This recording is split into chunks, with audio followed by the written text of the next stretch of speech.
This video from the Innovation Leaders Club will elaborate on how long an innovation should be tracked. The length that an innovation should be tracked is different from industry to industry, and it also depends on the length of the innovation lifecycle.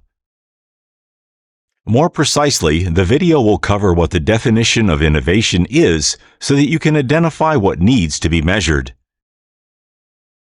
as well as how long an innovation should be considered new to evaluate how long you should measure an innovation depending on your context.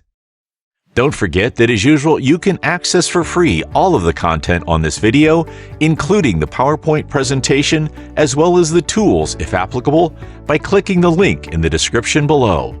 Also, if you like the video, don't hesitate to drop a like, share it with your employees, your colleagues, and even your superiors, and leave us a comment down below. If you don't want to miss a video, subscribe now and get notifications for real and practical innovation management practices coming directly from club members.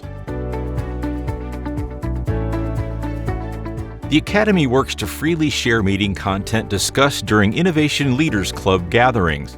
Through online bundles available for a fee, the Academy ultimately provides real and practical methodologies, visuals, and tools that can be edited or customized for your organization, training videos, and much more based on the Innovation Leaders Club members' shared best practices and the collective proficiency of all the members' knowledge. The preferred option is innovation in the value offering. Many Innovation Leaders Club members use this option because it's a simple and practical way of measuring innovation. There are many types of innovations included in the value offering, but innovation should always be evaluated from an external perspective. Let's clearly define an innovation. Innovation has three components and one specificity. It must: 1. Offer novelty to the value offering, such as a distinctive new look or new features. 2. The novelty must be visible to the customer, which means they must be able to perceive and appreciate the novelty of the innovation. 3. Finally, it must create value for the customer. Here the question is not to know if it brings small, medium, or very high value. It isn't about the level of value as long as it brings value to the customer and that the value is different than the current offering. As the perception of novelty is fleeting, an innovation is only considered new for a specific number of years.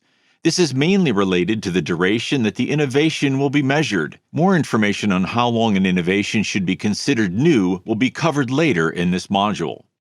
Therefore, an innovation can take several forms: a new line extension, a new product, new platform, new process, an innovation in the customer experience, a business model innovation, and so on. Never miss a video. Subscribe now and get notifications for real and practical innovation management practices coming directly from club members. Don't forget to click on the link in the description below to access the content discussed in this video. How long should an innovation be considered new? Well, it depends on your industry. Long-lasting innovations such as industrial solutions, building materials, and so on are usually considered new for less than 5 years. Short-lasting innovations such as consumer products, services, and so on are usually considered new for less than 3 years.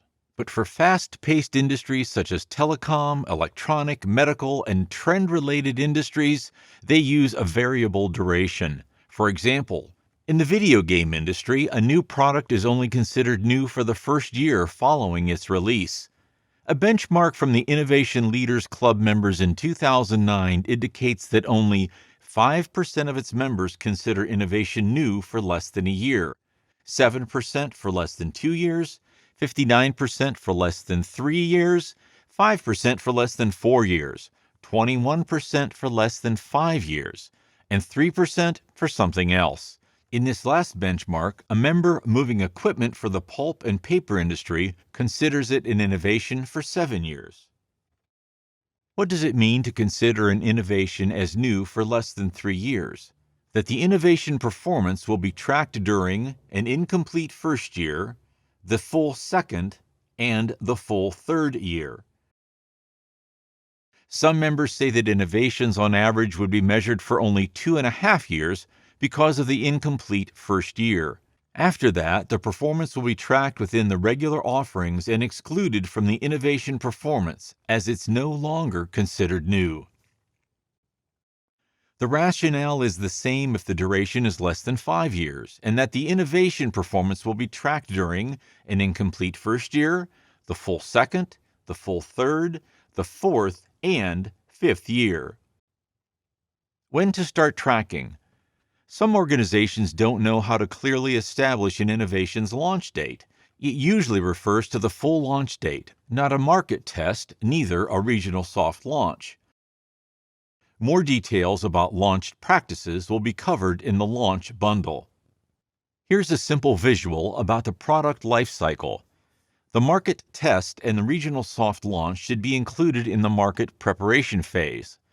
The tracking really starts at the market launch, which is considered as the introduction to the market. The innovation performance will therefore be tracked during the introduction phase and as part of the growth phase. If the product lifecycle is short, it might also cover a part of the maturity too, but this is never the case for the entire market cycle. The duration during which the innovation is considered has everything to do with the product lifecycle. Let's take a typical innovation KPI as an example. Suppose the objective is that 20% of sales shall come from innovations within 5 years or less. It then means that taking 100% of the sales divided by 20% of sales from innovation will require 5 cycles of 5 years to fully replace the current production portfolio.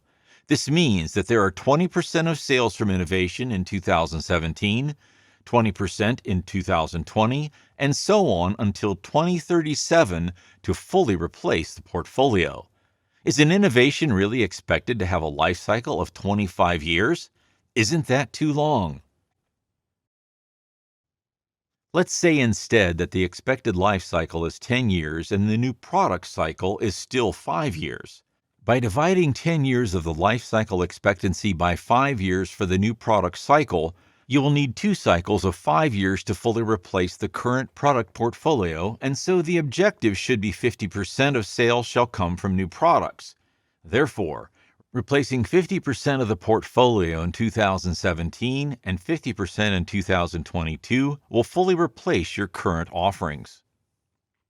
If you haven't done so yet, subscribe to our channel so you don't miss new videos on innovation management practices discussed during the Innovation Leaders Club meetings. You may also want to get a hold of this free content, including the entire PowerPoint presentation with the text associated in the video, and if applicable, the tools presented.